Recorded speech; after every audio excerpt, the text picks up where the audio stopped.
Welcome to Life Unedited. This is your lifestyle guide to living a life that aligns solely with you. I am your host, Tabitha Sweeney, a coach and inspirational speaker who is all about authenticity, friendly sass, and helping you unlock your best self.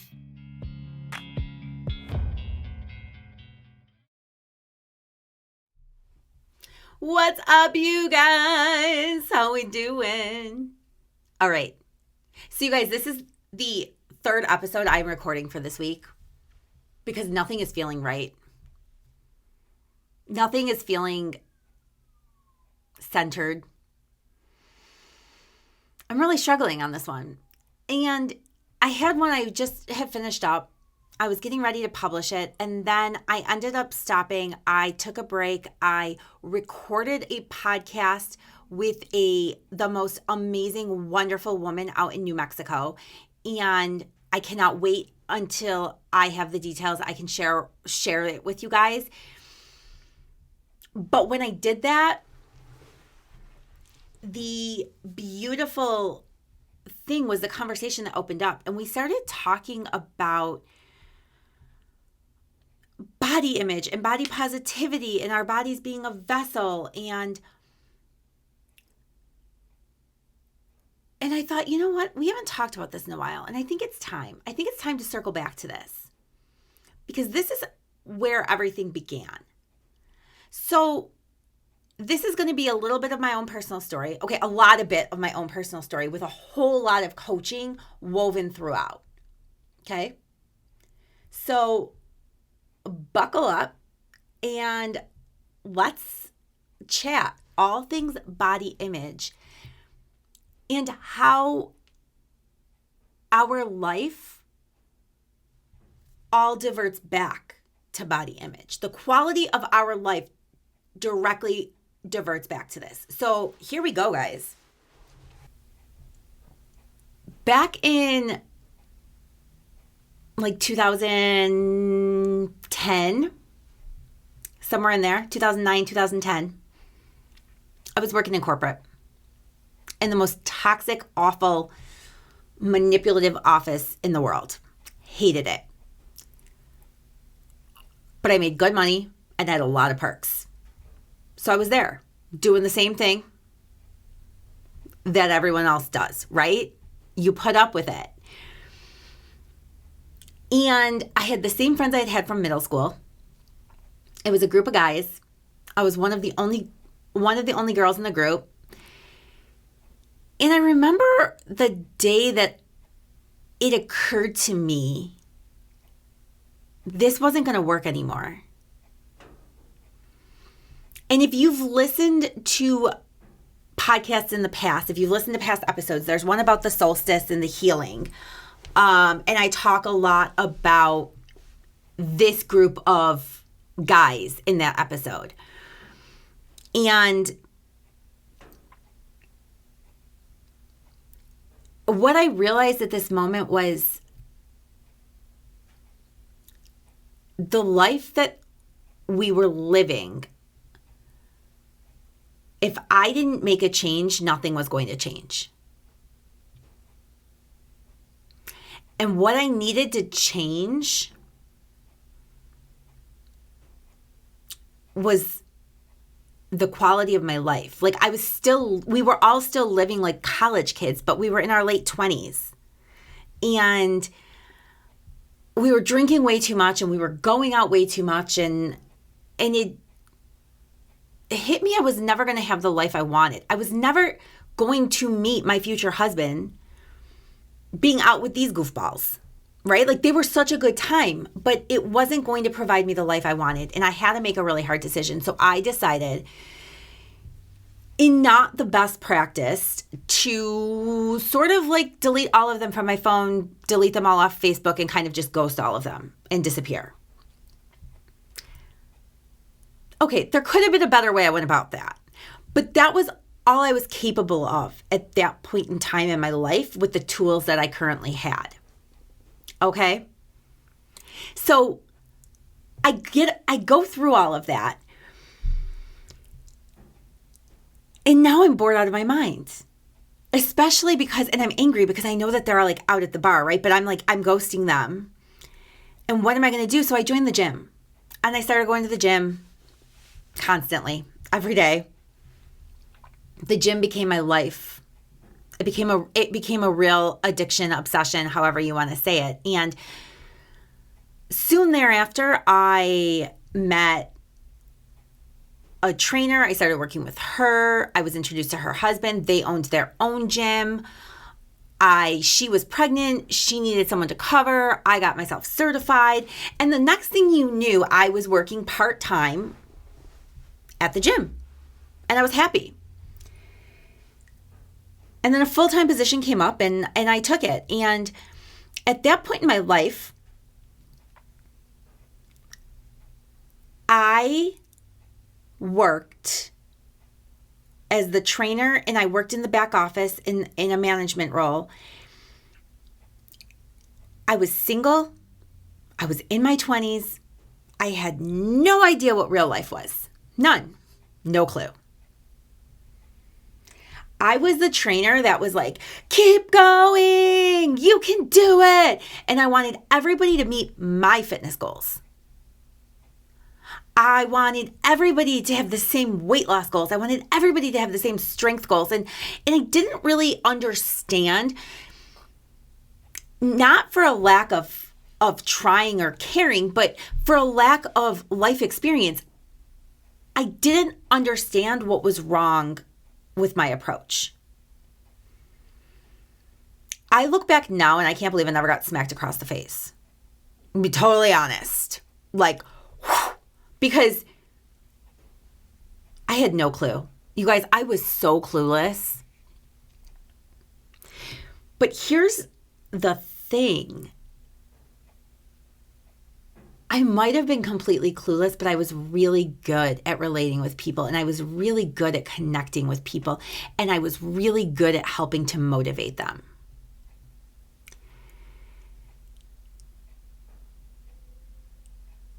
In 2014 came around, and I was pregnant with my daughter. I had a terrible pregnancy, you guys. I was so sick all the time. And that was the moment when I realized that in a previous life, somebody had said, asked me if I was confident because of my body. The answer was like, no, I'm just confident. It has nothing to do with my perfect little body. Except it did. Because when my body started changing for pregnancy, everything changed. And I became so not confident. I hated it. I wanted to wear a shirt that was like, I'm pregnant. And at the same time, there was a lot of personal things going on in my life. My grandfather, who I was so extremely close with, had gotten diagnosed with cancer, and the prognosis wasn't good. He held on and he fought, mostly to see my baby be born, because he needed to know that she was going to make it, and she was here and she was healthy. But he passed away 6 weeks to the day. We buried him 6 weeks to the day after Charlotte's birthday. And I had a new baby that never slept. My child never slept. She never slept. And I lost one of the most important, influential people in my life. And my grandmother needed help.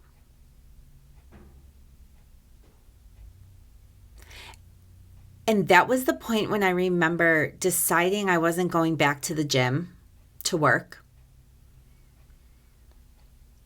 And deciding that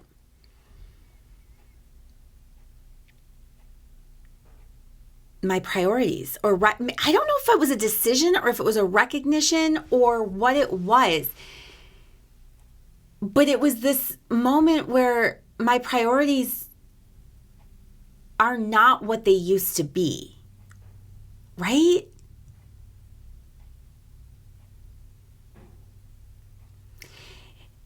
I remember a really deep personal struggle that I was facing because I knew exactly what to do. I was in the fitness industry. I knew exactly what to do to lose the weight. I couldn't care enough to do that. But I wanted to lose the weight. But I didn't want to do the things. But I wanted to lose the weight. But I had 0 fucks left to give. Do you see the struggle? It was a constant back and forth.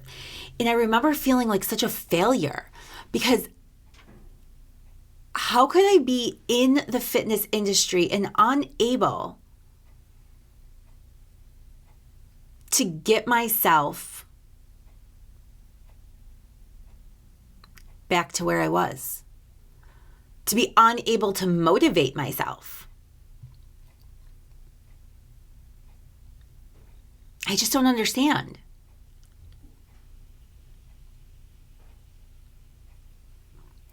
And I remember at a point when I had a client reach out to me and she said, hey, are you still training? I've been to a few places. I can't seem to find a trainer that I'm connecting with, And I opted to start training her. And she kind of got me back into the swing of it. It got me back into the swing of my workouts. I remember going to the gym for one of the first times after having the baby, and my bar was loaded for deadlifts at like 115 pounds. And I was so angry because I was deadlifting 245 before I got pregnant, and now I'm at 115. And I remember this like older gentleman coming up and like telling me to be careful. That's a lot of weight on the bar. And I remember being like so angry, and he was genuinely like impressed by me. And I had this mental clash of what I used to be able to do that I could no longer do. And it clashed with my body and my image of myself and my own thoughts, right? Oh, it was awful. And as I got back into the swing of going to the gym, what I realized was there was this gaping, huge hole in the industry where moms didn't fit. Moms didn't fit anywhere. Everybody wanted us to get our body back. And when you walked into the gym, that was the very first thing that they expected you to say. You want to get your body back. Well, fuck that, because you know what? My life isn't what it was. If you want me to get my body back, then give me my life back. I need time to food prep. I need time to spend 3 hours in the gym. I need all of these things. They would have daycare, but you had to pre-sign up for it, and it was only for like 2 hours a morning, and like, well, we didn't have a schedule, and what if it just didn't work? There was nothing easy about it. And that's when I knew my mission was to help change this definition of fitness.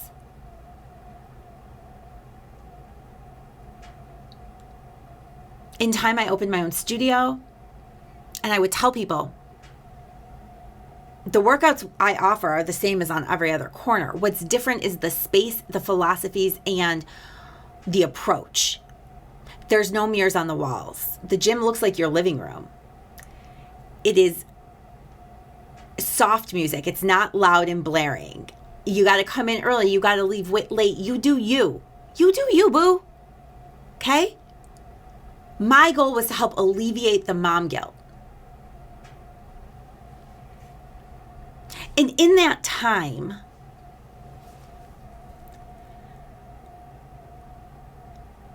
what I realized was I was able to help connect with women in a way that nobody was even attempting to do. I was helping women flip the script to learn to love themselves as they were, to cut themselves some grace and some slack, and recognize the fact that they are enough. No more talk about weight loss. No more talk about changing your body. No. Let's talk about getting stronger. Let's talk about making new friends. Let's talk about better night's sleep and more energy. Let's talk about how it just got a little easier to carry the laundry up and down the stairs. Let's talk about the guilt that you are not going to feel when you go out to eat with your girlfriends and you ordered the burger. Okay? Who cares if everyone else is eating a salad? Let's talk about the fact that you're no longer going to label food as good versus bad and then associate your moral character to that food. Let's unlearn all of the habits that we've been practicing. Let's uproot society altogether.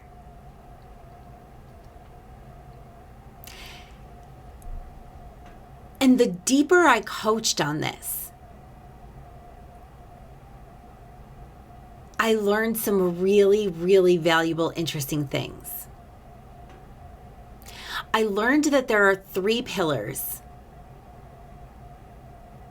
to having a balanced, joyful, happy, abundant life. If you want to raise your vibrations and you want to actually live your own life, if you want to truly be authentic, there are 3 pillars you need to learn to master. And every single thing in life comes back to these 3 pillars. Body image is the very first. That's the base. That's the bottom line foundation. Body image. If you do not accept and love the body that you are in as the vessel that holds your soul, you'll never truly, raising a vibration isn't even possible. You'll never have the life that you want, nor the life you deserve. The next one is worthiness. Why is body image our baseline layer that we start with? Well, because if you don't accept the body that you are in, then I am willing to put everything on the line to say that you do not believe you are worthy. You don't believe you're worthy of time, of effort, of energy. You don't believe that you are worthy of money, of respect, of the promotion, right? You don't believe you're worthy.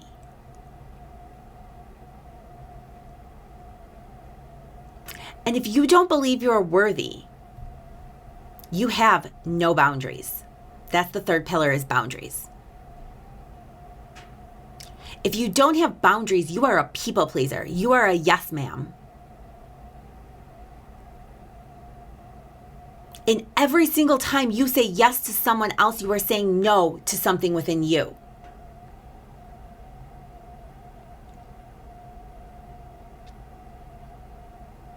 And what I learned is the deeper and deeper I coached on this, the more radically lives began to change.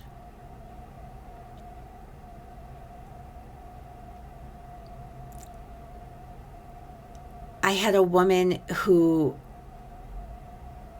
found the courage to go to the doctor and start meds and say, I really haven't been feeling right, and I'm really overwhelmed, and I really need help. And her life dramatically changed. I had a woman who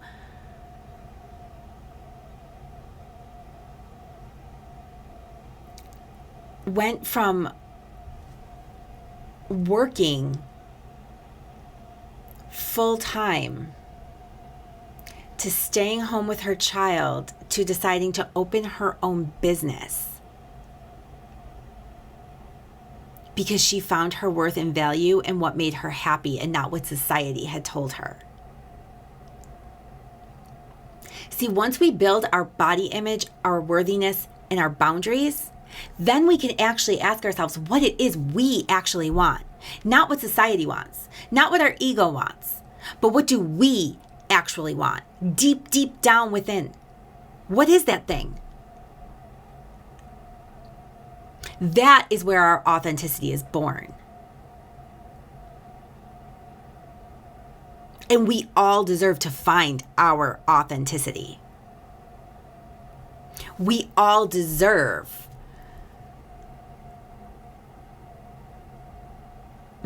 so much more than that. We deserve the life that comes with it. We deserve the respect that comes with it.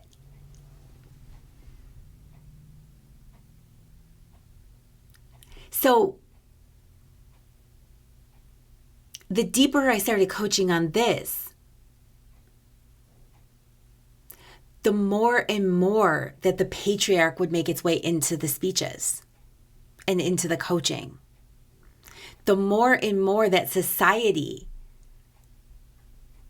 was being shown so that we could break down what society has told us our entire life versus what we actually know to be true. And when I started teaching on that, you guys, like mind-blowing moments of like how really fulfilled I became. The level of passion that started taking over every single thing I did.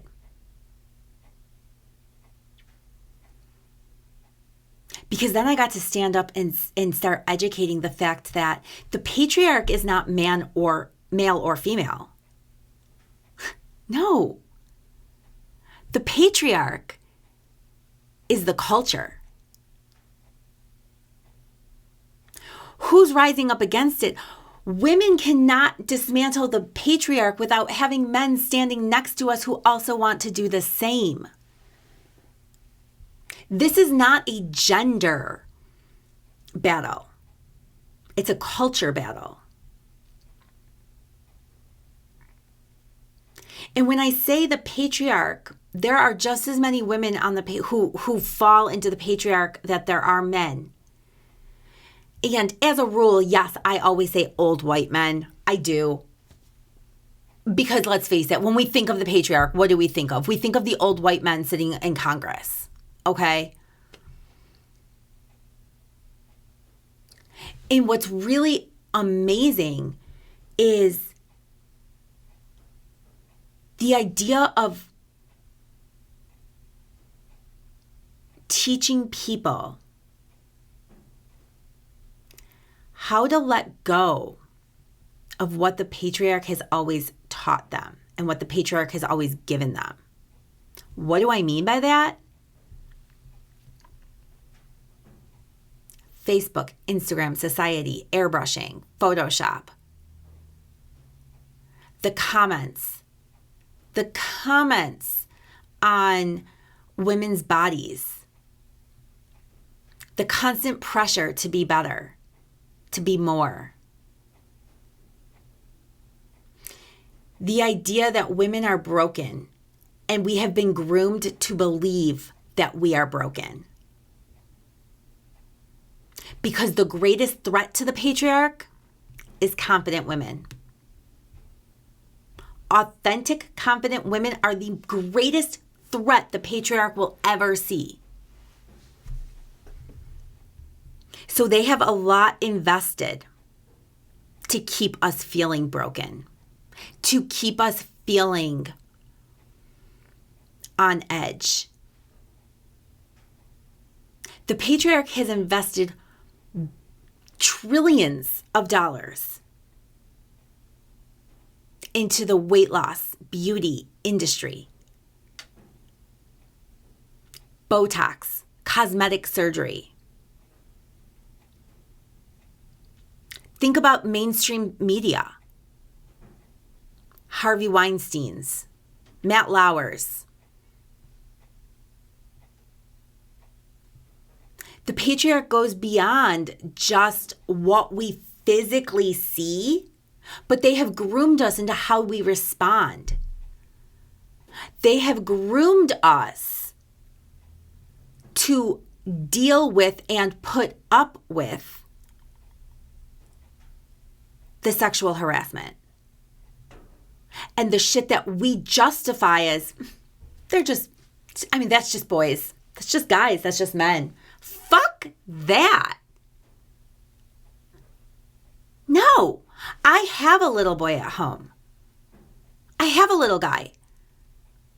Do you know what my job is? My job is to teach him several things. One is that what real bodies fucking look like. And it's not like magazines, and it's not like pornos, and it's not like any of that. The other thing that is my job to teach him is that no means no. Under any and all circumstances. Not only is it my job to teach him that no means no, but I think as a society, we actually need to do better than that. I think we actually have to say that no response, anything other than a yes, is a no.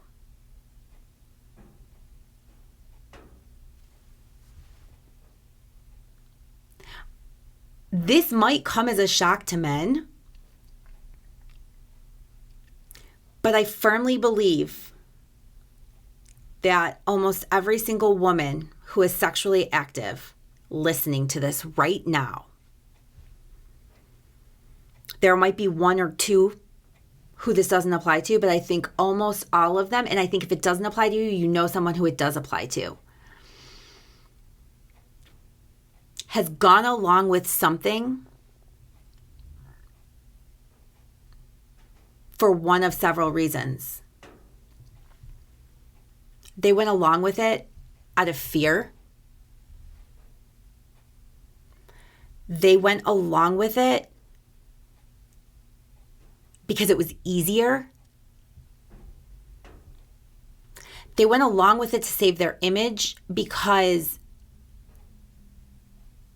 they know that if they don't, he's going to ruin friendships. He's going to make it out to be their fault. They went along with it because they thought they were supposed to. They went along with it because nobody ever told them that they didn't have to. I've been there. I think every one of my friends has been there. I think every single one of us has a story. I think every single one of us has a story about being at the bar and having some guy grab your ass and literally being like, making some like uncomfortable smile or joke because you don't feel entitled to say, get your fucking hand off my ass, you scumbag. Because we were never given the authority to manage and hold our bodies. We were taught no means no, but what about when you don't really want to say no? What about when you're not sure? Why are we teaching no means no? Maybe we should be teaching only yes means yes.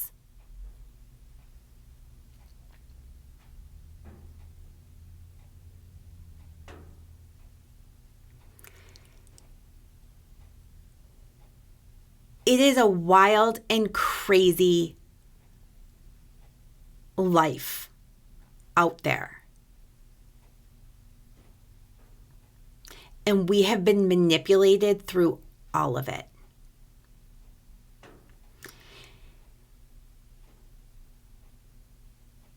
We have watched rapists go free. We have watched victims be blamed. We have watched body shaming, body discrimination. We as women will never win. We will never win by their standards, because here's the thing. If you stay home, you should go to work. If you work, who's going to take care of the kids? You could be too skinny. Oh, you could be too fat. You can be too pretty. You're kind of homely, right? Like, we will never win. The only way that we can win as women is if we stand up in our own authentic power and claim who the fuck we are. And that claim has to come from inside here, inside you, inside your soul. Uninfluenced and unopen to anything on the outside.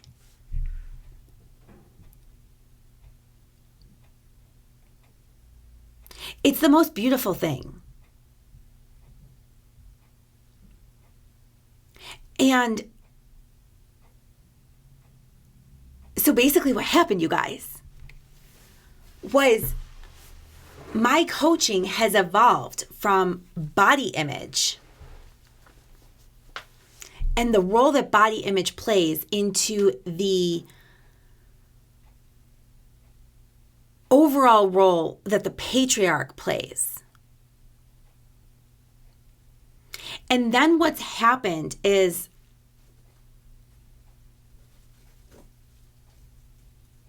I got on a mission to really, really get myself aligned. Get my heart and my ego on the same path, get everything super aligned. And if it doesn't feel aligned in my soul, I don't do it. And there were these bits and pieces of my coaching that just wasn't feeling aligned. And what I realized was I don't want to create courses. I don't want to sell coursework. I don't want to sell 60 and 90-minute coaching sessions. I don't want to sell these huge thousands of dollars packages. That's not what I want to do. I want to make an impact today in every single life that I can make an impact in, male or female. So here's what I did. I threw out everything that I've ever done. Like, ripped it up, thrown it out. That's it. Starting over. And what ironic, what beautiful, incredible timing right now to start over as I'm on my way moving to Pittsburgh. Right? It's an incredible time to start over. So here's the new thing. I'm a podcaster, an intuitive coach, and a speaker.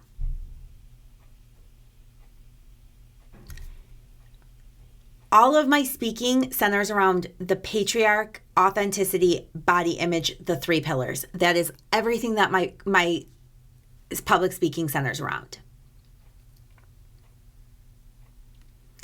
My coaching, I have one service. It is a 15-minute session. And right now, you'll never get a better price on it, because let me tell you, right now, this is like the rollout price. Like, the price is going to go up. But 15 minutes, we get on a Zoom or on a phone call, either one. And we talk about whatever is heavy on your heart, heavy on your mind today. It might have to do with body image and a goal you're having trouble reaching. But you know what? It might not. It might just be something that's causing you anxiety right now. Something that you're stuck in this loop. Because I'm an anti-storyteller. So what I do is help stop the story that you're telling yourself in your head to help you find the reality. And the reason these sessions are only 15 minutes is so that as we peel back a layer, we're only finding one actionable tidbit. One piece of gold, one nugget for you to run with.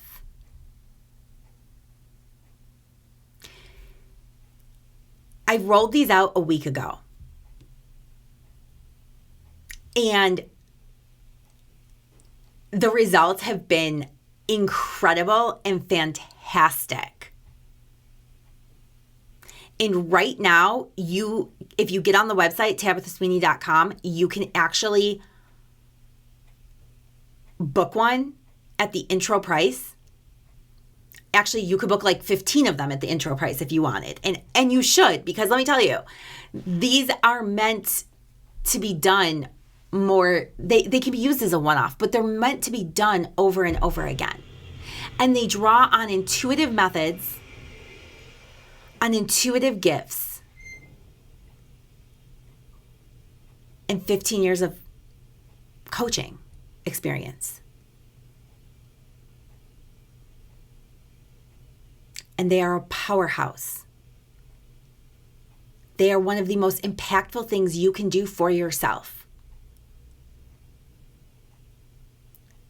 And you guys, when I came up with this, when I realized that I have been trying to force a square peg into a round hole for the past 6 years, holy shit. That was insane. That was insane.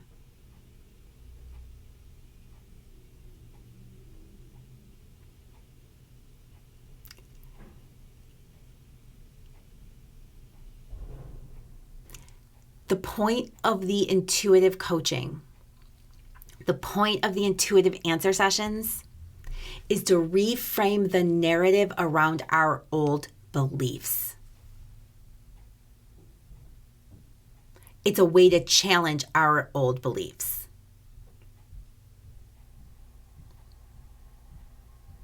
Because if we don't challenge, we don't get better. We don't improve.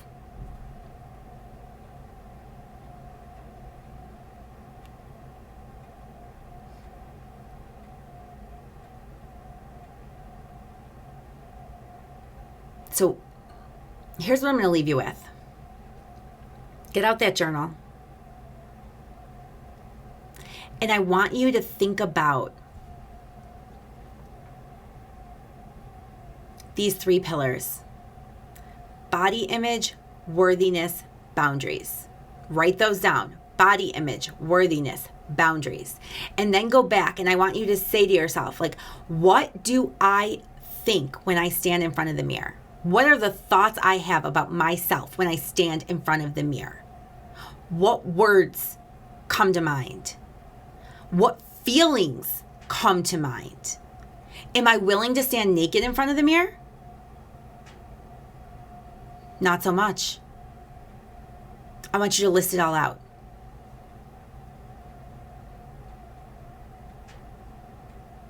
And then I want you to go to the next pillar of worthiness. And I want you to think, what do you believe? Not what do you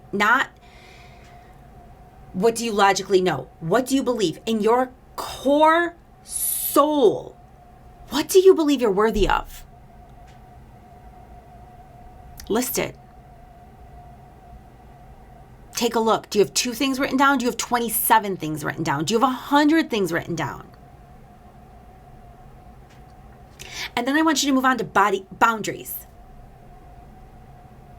What boundaries do you currently have in your life that protect you? List them.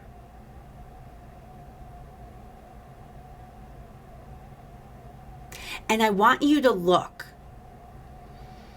And if in pillar 1, if it doesn't say, I think I'm beautiful, I like my body, I accept it, I'm confident, she exudes beauty,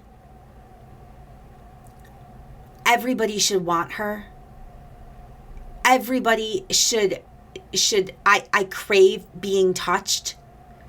If it doesn't exude confidence and love,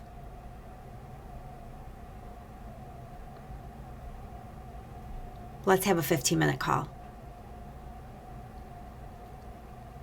I want you to look at the next list of worthiness. If you don't have 50 to 100 words written down, or you can't easily come up with 50 to 100 things that you are worthy of,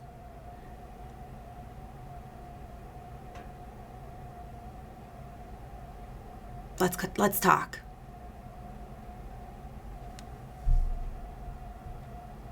And boundaries,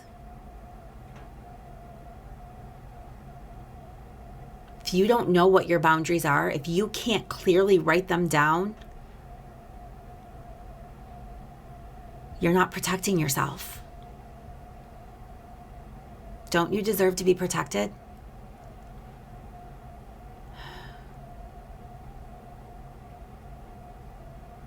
I want to help every woman sparkle. That's all I want to do.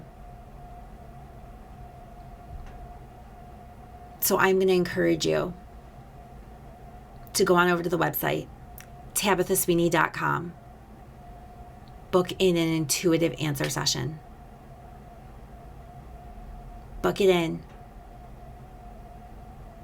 Let's chat. Because you deserve everything you want in life and more. But above all, you deserve to sparkle. And other people need your sparkle. So let's find it.